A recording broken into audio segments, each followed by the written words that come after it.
Minute with Alan, still cruising. Good to see you. This one's about socialization. You know, when the pandemic hit and kids missed a year or two of school because, virtual learning doesn't work at all the way they did it, uh, the academics can be made up, can be compensated for, but the socialization can't. They don't teach civics anymore. They don't teach manners anymore in school. So when you miss the socialization of dealing with people every day, you've got a problem. There are people who go down an escalator in the department store and stop at the bottom to look around.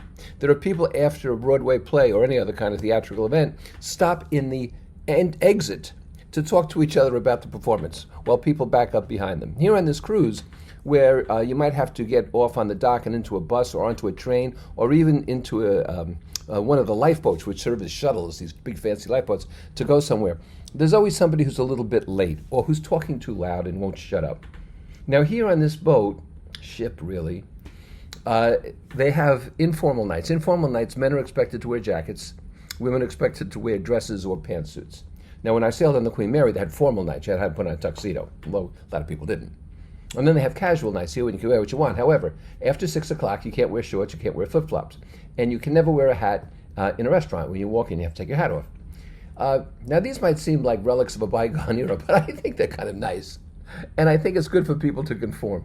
I'm sitting in one of the really nice, great restaurants here last night, French. Oh my God, it was wonderful.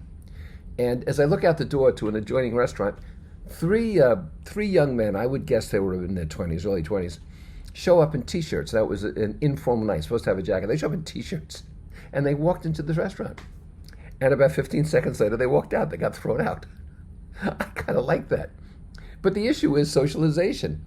We have to make certain compromises. We have to make certain concessions if we're going to get along with people. It's not all about me, me, me. I know that's hard for some of you to understand, but that's the way it works. Even I understand that.